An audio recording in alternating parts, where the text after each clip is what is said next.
pastoral care? Matthew chapter 9, verse 35 hanggang 38. Inibot ni Jesus ang lahat ng mga bayan at nayon doon.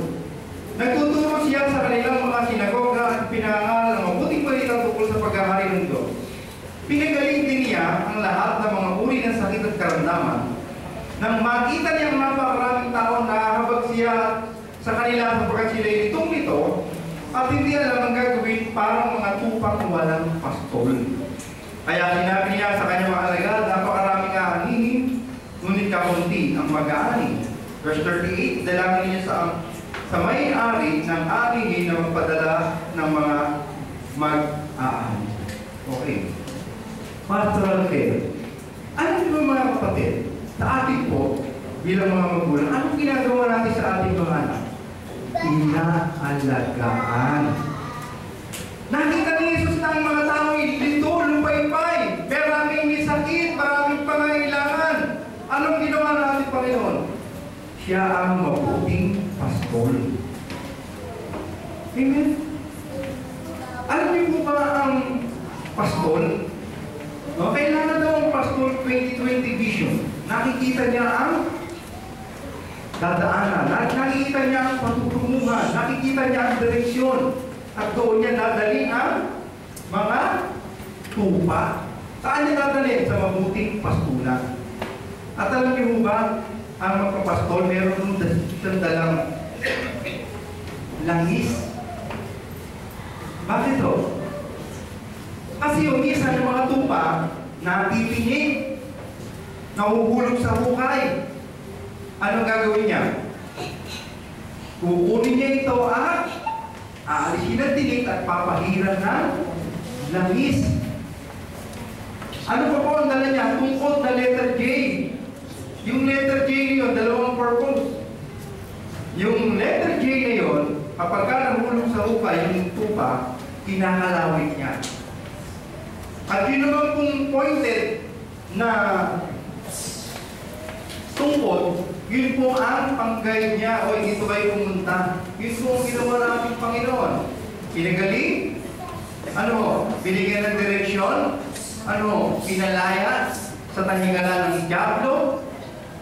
Bakit? Ang Diablo po ay naparito para magwasak, manira at pumatay. John chapter 10 verse 10.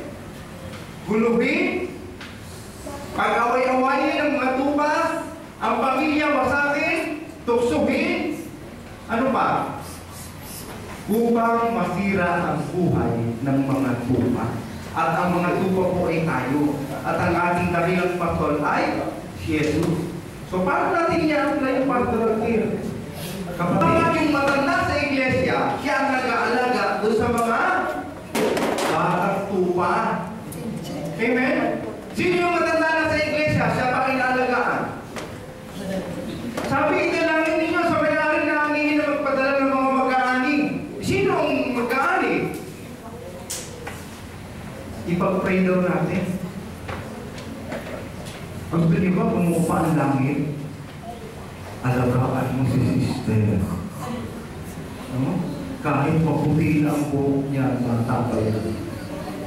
Sa pananampalataya. Bakit? Merong mauna na nahuli at meron namang nahuli na nauna. Kasi merong mga bagong mananampalataya pero sila yung masigasig sa pangangaral salita ng Diyos. At meron namang mga matatagal na sa pananampalataya hanggang ngayon, baby Christian pa. Diba? Kaya yung pastoral care, kailangan maunawaan po natin na yung matatanda sa iglesia, siya nag-aalaga sa mga batang tupa. O hanggang ngayon, inaalagaan mo pa yung sarili mo. Hanggang ngayon, awang-awa ka pa ng sarili mo. Hanggang ngayon, inaalagaan ka pa. Nakakita lang mo kayo bibigote tapos naka-diaper.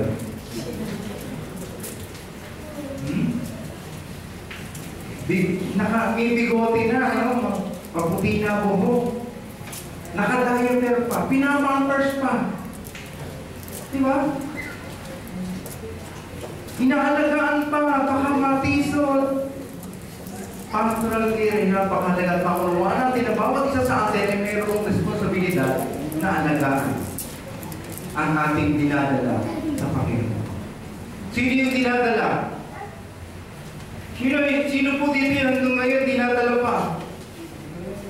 Sino po dito yung magtagal na sa Panginoon?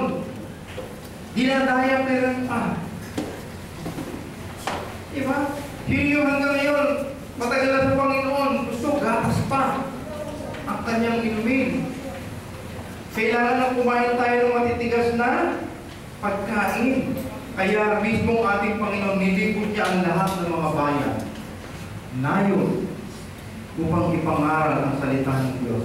At nang makita niyang napakaraming tao, sumabag siya sa kanila. Wala pa ba kayong baba? Hanggang ngayon? Wala pa ba kayong nakikita na malapit nang dumating ang Panginoon, na malapit nang mabukas ang daigdig? Paano na ang inyong asawa? Paano na ang inyong anak? Kung hindi siya nakakilala sa Panginoon, paano na ang inyong asawa? Kung hindi siya nakakilala sa Panginoon, paano na ang inyong magulang?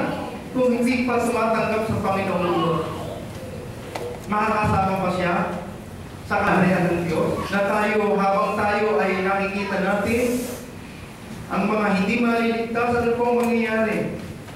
Sayang, sana nung may panahon at oras pa, ginawa ko na at dinala na sila sa Panginoon. Pastoral care.